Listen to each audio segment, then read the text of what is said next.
Hello guys, तो कैसे हो आप सब लोग। उम्मीद है कि आप सब लोग बढ़िया होंगे एंड आपके अपने यूट्यूब चैनल मेडिको अड्डा पर आप सभी का स्वागत है।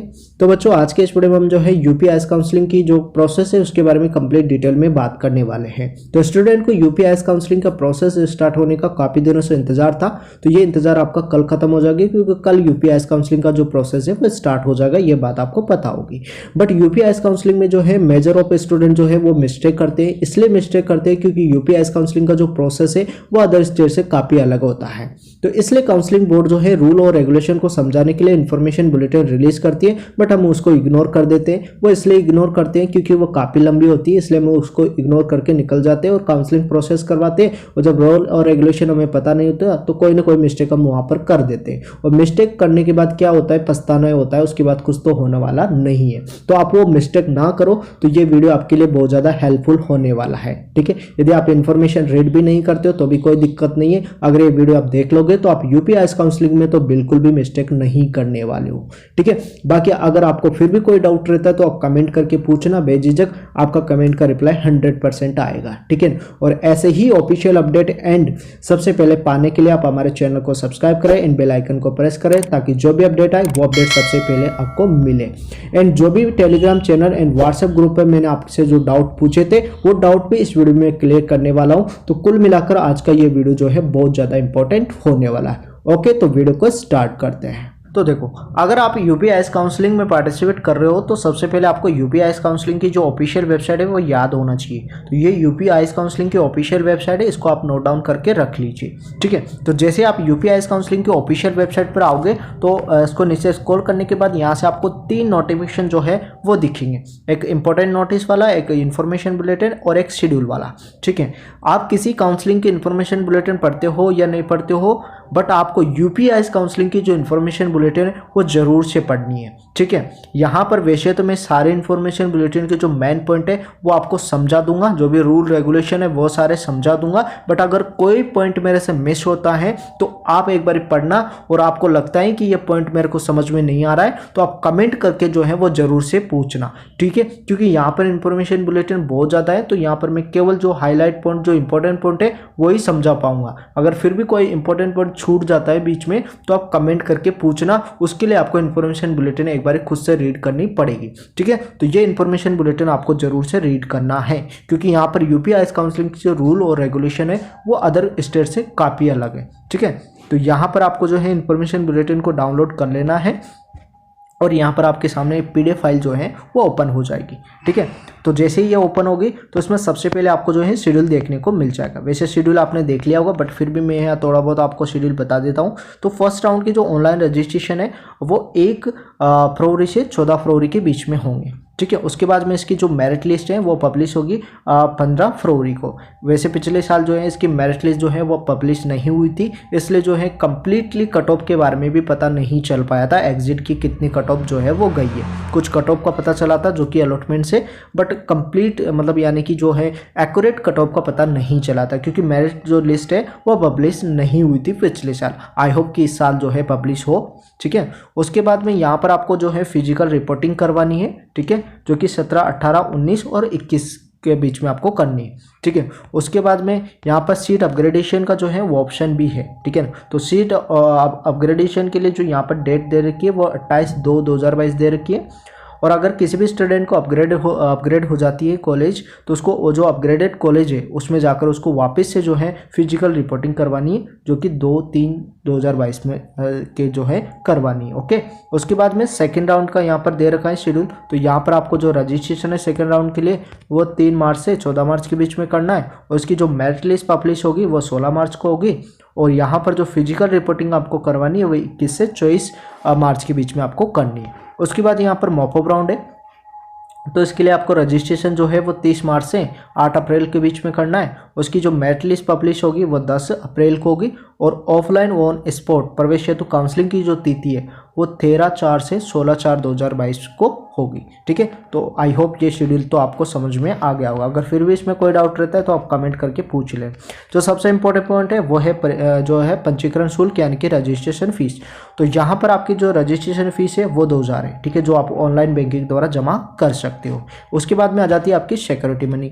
तो सिक्योरिटी मनी जो गवर्नमेंट कॉलेज है उनके लिए 10,000 है, जो प्राइवेट कॉलेज है उनके लिए 50,000 है। तो ये सिक्योरिटी मनी आपकी रिफंड है। ठीक है ना, और ये किस बैंक के द्वारा आपको बना के ले जानी है बैंक ड्राफ्ट, वो आपको राष्ट्रीयकृत बैंक के द्वारा आपको जो है बैंक ड्राफ्ट बना के ले जाना है। ठीक है, ये बात ध्यान में रखना है। और ये जो सिक्योरिटी मनी फीस है वो आपको कब जमा करनी है, तो यहाँ पर दे रखा है कि सिक्योरिटी मनी जो है वो आपको चॉइस फिलिंग से पूर्व जमा करना जो है वो कंपलसरी है। यानी कि जब आप चॉइस फिलिंग करोगे तो उससे पहले आपको सिक्योरिटी मनी जो है वो फीस जमा करनी है, उसी के बाद आप चॉइस फिलिंग कर पाओगे। ठीक है, अन्यथा नहीं कर पाओगे। तो ये बात ध्यान रखना। दूसरी बात, ये इंपॉर्टेंट पॉइंट है सबसे ज़्यादा, अगर कोई भी स्टूडेंट है उनको कॉलेज जो है कॉलेज अलॉट हो जाती है और उसमें वो एडमिशन ले लेता है तो उसकी जो सिक्योरिटी मनी है उस कॉलेज के द्वारा जो है उसको लौटा दी जाएगी। अगर कोई स्टूडेंट है उसको कॉलेज अलॉट हो जाती है बट उसमें एडमिशन नहीं लेता है तो उसकी जो सिक्योरिटी मनी है उसको वहाँ पर फॉरफिट यानी कि उसको जब्त कर लिया जाएगा। तो ये भी बात आपको जो है ध्यान में रखनी है। उसके बाद यहाँ पर एलिजिबिलिटी क्राइटेरिया दे रखा है, तो उसके लिए आपको पहले तो नीट क्वालिफाई होना जरूरी है। अगर आप गवर्नमेंट कॉलेज में एडमिशन लेना हो तो उसके लिए आप उत्तर प्रदेश का जो डोमिसाइल है वो होना जरूरी है। ठीक है, दूसरा यहाँ पर अगर कोई कैंडिडेट है उन्होंने हाई स्कूल और इंटरमीडिएट या फिर दोनों परीक्षाएं उत्तर प्रदेश से उसने पास आउट की है तो उसके लिए जो मूल निवास प्रमाण पत्र है यानी कि जो डोमिसाइल सर्टिफिकेट है उसकी आवश्यकता उसको नहीं है, यानी कि वो कंपलसरी नहीं है। हो तो ठीक है, नहीं तो कोई दिक्कत नहीं है। ठीक है, बट ऐसे कैंडिडेट जिन्होंने हाई स्कूल या इंटरमीडिएट या उनमें से एक या फिर दोनों ही अगर बाहर से पास आउट की है तो उसके लिए जो है मतलब डोमिसाइल सर्टिफिकेट होना जो है वो अनिवार्य है। तो यहाँ पर आप देख सकते हो। ठीक है ना, तो उसके लिए जो है कंपलसरी है उसको, यानी कि डोमिसाइल सर्टिफिकेट जमा करना ही पड़ेगा डॉक्यूमेंट वेरिफिकेशन के टाइम पे। ठीक है, तो ये एलिजिबिलिटी क्राइटेरिया आई होप आपके समझ में आ गया होगा। उसके बाद में यहाँ है प्राइवेट कॉलेजों के लिए। ठीक है, तो प्राइवेट कॉलेजों के लिए यहाँ पर जो है एक बात ध्यान में रखना, यहाँ पर नीट का क्वालिफाई होना तो ज़रूरी है। और यहाँ पर एक लास्ट में ये पॉइंट है इंपॉर्टेंट कि यहाँ पर अगर आपको प्राइवेट कॉलेज में एडमिशन लेना है तो उसके लिए उत्तर प्रदेश राज्य का निवास होना या फिर हाई स्कूल इंटरमीडिएट की परीक्षा उत्तर प्रदेश से उत्तीर्ण करना जो है वो कंपलसरी नहीं है। ठीक है, अगर यहाँ से की है, यहाँ का डोमिसाइल है तो ठीक है। अगर आप अदर स्टेट के हो तो भी आप यहाँ पर जो है पार्टिसिपेट कर सकते हो प्राइवेट कॉलेजों के लिए। ठीक है ना, उसके बाद यहाँ पर ये जो है एलिजिबिलिटी क्राइटेरिया दे रखा है कि आपके 12th में कितने होने चाहिए, ये सब कुछ। ठीक है, तो ये भी आप देख सकते हो। यहाँ पर एज क्राइटेरिया भी दे रखा है तो ये भी आप देख लेना। ओके, उसके बाद में यहाँ पर जो रिजर्वेशन क्राइटेरिया वो भी दे रखा है कि जो स्वतंत्र संग्राम सेना के उनके लिए 2% और भूतपूर्व सैनिक इनके जो पुत्र पुत्री उनके लिए जो है उनके लिए भी 2% यहाँ पर दे रखा है। और यहाँ पर महिलाओं के लिए यानी कि गर्ल्स के लिए भी जो है रिजर्वेशन है 20%। ठीक है, तो ये भी आप जो है यहाँ पर देख लेना। ओके, अगर कोई इंपॉर्टेंट पॉइंट छूटता है तो आप जो है कमेंट करके पूछ लेना। उस जो भी अगर इंपॉर्टेंट डाउट है तो मैं वहाँ पर उसको जो है सोल्व कर दूंगा। ठीक है, बट यहाँ पर मैं इंपॉर्टेंट पॉइंट जो है वो डिस्कस कर दूंगा, बट फिर भी छूट जाता है तो आप कमेंट करके पूछ लेना। देखो ये इंपॉर्टेंट पॉइंट है, ये पॉइंट आपको जरूर से रीड करना है। ठीक है, अगर आपको मान लो कोई फर्स्ट और सेकंड राउंड में मतलब जो है आपको सीट अलॉट हो जाती है और आप जो है वहाँ पर एडमिशन नहीं लेते हो तो फिर आपकी जो सिक्योरिटी मनी है उसको जो है फॉरफिट कर लिया जाएगा, वो आपको रिफंड नहीं होगी। तो ये बात ध्यान रखना। ठीक है ना, उसके बाद यहाँ पर अपग्रेड के रूल्स दिए हैं कि जो फर्स्ट राउंड है उसके बाद में आपकी जो अपग्रेड की जो प्रोसेस है वो कंप्लीट किया जाएगा। अगर किसी स्टूडेंट को अपग्रेड होती है, कोई भी कॉलेज अपग्रेड होती है तो उस अपग्रेडेड कॉलेज में उसको प्रवेश लेना जो है यानी कि उसमें एडमिशन लेना जो है वो कंपलसरी है। तो ये बात भी जो है आपको ध्यान में रखनी है। ठीक है ना, उसके बाद में यहाँ पर देखना कि अगर आपको कोई अपग्रेडेड कॉलेज हुई है और आप एक लिमिटेड टाइम होता है उसके लिए, अगर उस टाइम में आपने वहाँ पर जाकर रिपोर्टिंग नहीं की है तो फिर आप दोनों सीटों से हाथ धो बैठोगे। मतलब यानी कि आपको न पहले वाले सीट मिलेगी न बाद वाले सीट मिलेगी। ठीक है ना, और आपकी जो सिक्योरिटी मनी है वो भी फॉरफिट कर ली जाएगी। ये जो है ये पॉइंट वेरी इंपॉर्टेंट है, ये बात ध्यान में रखना। ओके, उसके बाद में जो है यहाँ पर नीचे चलना, और यहाँ पर ये दे रखा है, देखो ये इंपॉर्टेंट पॉइंट है, अपग्रेडेशन के लिए उन्हीं कैंडिडेट को जो है अवसर दिया जाएगा जो वेबसाइट पर अपग्रेडेशन फॉर्म फिल करेगा। यानी कि आपको अपग्रेडेशन करवाना है तो उसके लिए आपको अपग्रेडेशन का जो फॉर्म है वो आपको फिल करना पड़ेगा, ठीक है, ये बात ध्यान रखना। उसके बाद यहाँ पर मॉपअप राउंड जो राउंड है उसके अलॉटेड के लिए यहाँ पर कुछ रूल दे रखे हैं, ये रूल भी आपको रीड करना है, ठीक है। मॉपअप राउंड में अगर आपको पार्टिसिपेट करना है तो उसके लिए आपको रजिस्ट्रेशन फीस जो है 2000 पे करनी पड़ेगी। आपने पहले रजिस्ट्रेशन कर दिया तो भी ठीक है, नहीं किया तो भी ठीक है, सभी कैंडिडेट को यहाँ पर रजिस्ट्रेशन फीस पे करनी पड़ेगी। बट जिन्होंने पहले रजिस्ट्रेशन कर दिया और उन्होंने जो है सिक्योरिटी मनी पहले भी जमा कर दी तो उनको रजिस्ट्रेशन तो करना है, उसके लिए 2000 तो जो है वो आपको पे करना है, बट आपको सिक्योरिटी मनी जो है वो जमा नहीं करनी है, ठीक है। तो ये बात आपको जो है वो ध्यान में रखना है, ठीक है। तो मॉपअप राउंड के लिए सभी को रजिस्ट्रेशन करना जो है वो कंपलसरी है, चाहे आपने पहले रजिस्ट्रेशन किया या नहीं किया है, ठीक है। यहाँ पर अगर आप कोई सीट छोड़ते हो तो यहाँ पर आप देख सकते हो द्वितीय जो है सेकेंड राउंड की काउंसलिंग पंजीकरण से अगर मतलब आप 2 दिवस पूर्व यानी कि 2 दिन से पहले आप अगर मान लो आप सीट को छोड़ते हो तो त्याग पत्र यहाँ पर देख सकते हो, सीट से त्याग पत्र दे सकते हैं, मतलब आप सीट छोड़ सकते हो 2 दिन से पूर्व। तो ऐसे कैंडिडेट अगर ऐसा किसी ने किया है तो उसकी जो सिक्योरिटी मनी है उसकी 50% यानी कि 50% आपकी सिक्योरिटी मनी जो है वो फॉरफिट कर ली जाएगी और 50% आपको रिफंड कर दी जाएगी। तो ये भी बात आपको ध्यान में रखना है। अगर आप सीट छोड़ सकते हो बट 2 दिन से पूर्व, अगर फर्स्ट राउंड में आपको लॉट है आप वो कॉलेज नहीं लेना चाहते हैं तो उसको 2 दिन पूर्व आप छोड़ सकते हो, ठीक है ना। और आपकी जो 50% जो सिक्योरिटी फीस है वो आपको जो है लौटा दी जाएगी और 50% जो सिक्योरिटी फीस है वो आप फॉरफिट हो जाएगी। उसके बाद अगर आप सेकेंड राउंड में पार्टिसिपेट कर रहे हो तो उसके लिए आपको 50% सिक्योरिटी जो मनी है वो फिर से आपको जमा करनी पड़ेगी। तो यहाँ रूल बहुत तगड़े हैं, ठीक है ना, इसलिए कह रहा हूँ कि एक बार आप इसको रीड कर लेना, ठीक है। बाकी यहाँ पर जो है डॉक्यूमेंट दे रखे हैं, जैसे कि नीट का एडमिट कार्ड आपके पास होना चाहिए, हाई स्कूल इंटरमीडिएट की सर्टिफिकेट आपके पास होना चाहिए और आपके पास जो डोमिसाइल सर्टिफिकेट होना चाहिए, ठीक है ना। अगर आपको रिजर्वेशन है तो उसके लिए रिजर्वेशन सर्टिफिकेट होना चाहिए और आधार कार्ड, पैन कार्ड, इनमें से एक चीज़ आपके पास होना चाहिए, ठीक है। तो ये यहाँ पर मैंने बता दी। और जैसे आप नीचे और इसको नीचे स्क्रॉल करोगे तो यहाँ पर आपको कॉलेज की लिस्ट देखने को मिल जाएगी। उस कॉलेज की लिस्ट में आपको जो है कॉलेज की फ़ीस के बारे में भी आपको जानकारी मिल जाएगी। यदि आपको कॉलेज की फ़ीस के बारे में जानकारी चाहिए तो यहाँ पर ये लिस्ट आप देख सकते हो, ठीक है, ये लिस्ट देख सकते हो।